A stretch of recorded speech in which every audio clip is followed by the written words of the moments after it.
Assalamualaikum warahmatullahi wabarakatuh. Perkenalkan, nama saya Muhammad Iqbal Kurniaji, NPM 233510728. Sini saya akan menjelaskan mengenai beberapa materi penting dalam pengolahan big data, yaitu ada pengantar ekosistem big data dan PySpark dasar, dan kedua ada ingesti data dan Hadoop distributed file system atau HDFS. Yang ketiga ada programming Hadoop with Spark yang meliputi fundamental dan data wrangling.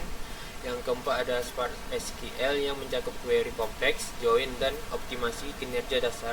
Dan kelima ada serta penyerapan data store non-relasional menggunakan MongoDB. Yang pertama, saya akan menjelaskan tentang pengantar ekosistem big data dan PySpark dasar. Sebelumnya mempelajari berbagai teknologi data, kita perlu memahami terlebih dahulu apa yang dimaksud dengan big data. Big data itu adalah kumpulan data yang memiliki ukuran yang sangat besar, terus bertambah setiap waktu, serta memiliki struktur yang beragam sehingga tidak dapat diproses secara efektif menggunakan sistem basis data tradisional. Big data dikenal memiliki karakteristik yang disebut dengan 5V, yaitu volume sebagai jumlah data yang sangat besar, terus ada velocity yaitu kecepatan data yang dihasilkan dengan yang diproses. Yang ketiga ada variety yaitu bentuk data yang beragam seperti teks, gambar, video, audio hingga data sensor.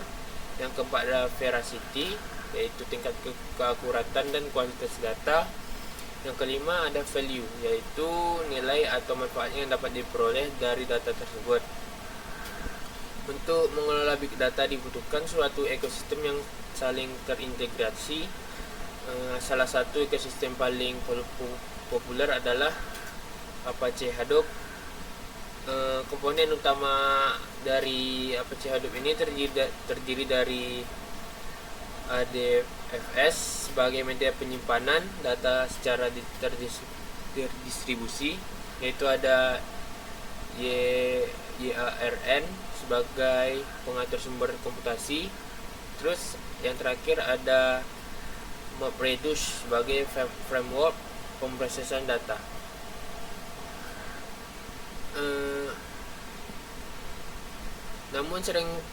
Namun seiring perkembangannya teknologi, pengolahan data lebih banyak menggunakan Apache Spark karena memiliki performa yang lebih jauh dan lebih cepat yang dibandingkan oleh MapReduce.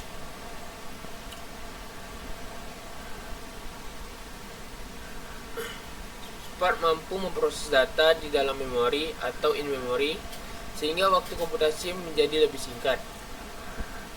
Ada beberapa komponen utama dari Spark meliputi dari Spark Core sebagai inti pemrosesan, yaitu yang kedua ada Spark SQL untuk pengolahan data terstruktur, yang ketiga ada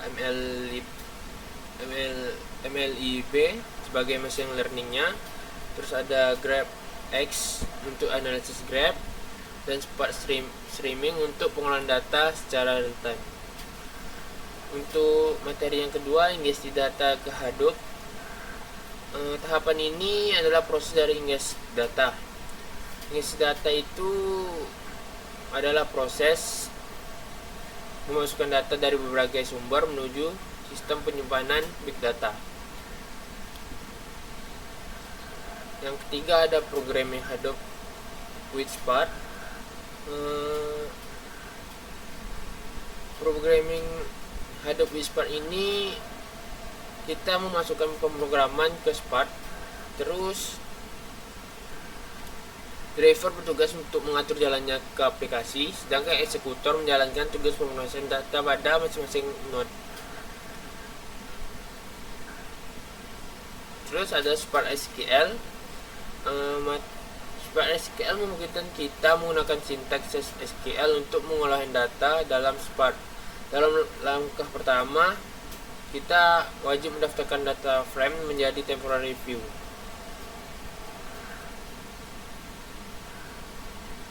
Ada beberapa optimasi dasar yang sering digunakan, ada yaitu caching, yaitu menyimpan hasil pemrosesan.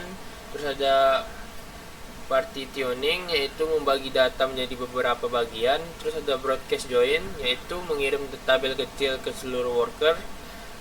Yang terakhir ada penggunaan format penyimpanan data seperti Parquet yang memiliki ukuran lebih kecil dan performa baca yang lebih tinggi dibandingkan CSV. Terus ada penerapan data store non-relasional untuk menggunakan MongoDB. MongoDB ini merupakan database yang tidak NoSQL berbasis dokumen. Berbeda dengan database relasional yang menyimpan data dengan tabel, MongoDB ini menyimpan data dalam bentuk dokumen berformat BSON yang mirip JSON.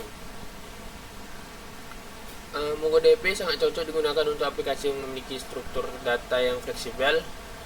Keunggulannya tidak membutuhkan skema tabel, mudah melakukan cara scaling yang horizontal, mendukung penyimpanan data semi terstruktur, dan alurnya data mentah disimpan terlebih dahulu, terus kemudian Spark melakukan proses pembersihan data dan analisis data. Setelah dianalisis, MongoDB akan menyimpan dan akan dapat digunakan di aplikasi web, dashboard maupun sistem bisnis intelligence. Dari kesempatan saya, hanya itu yang bisa saya jelaskan terkait materi-materi saya yang sebutkan tadi, dan ini adalah contoh dari penerapan data store non-relasional.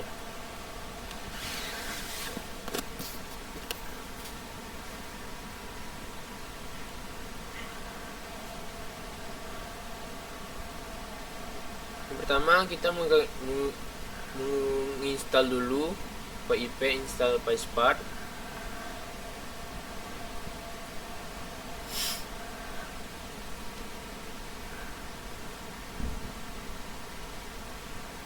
Pada contoh ini saya mendemonstrasi penggunaan Spark SQL di Colab. Saya membuat dua data frame, yaitu data mahasiswa dan data nilai. Kemudian saya ubah menjadi temporary view agar dapat diakses menggunakan syntax. Selanjutnya saya join menggunakan perintah join untuk menggabungkan kedua tabel berdasarkan ID mahasiswa. Sini setelah saya install, saya mengimpor. Setelah itu saya membuat tabel dari mahasiswanya. Yang pertama ada Cinta, yang kedua ada Safira, ketiga ada Mahong, dan keempat ODP. Dan ini untuk tabel nilainya. Dan ini adalah saya akan membuat temporary review untuk menggabungkan kedua tabel dari kode. Dan ini adalah hasil dari rata-rata kelas.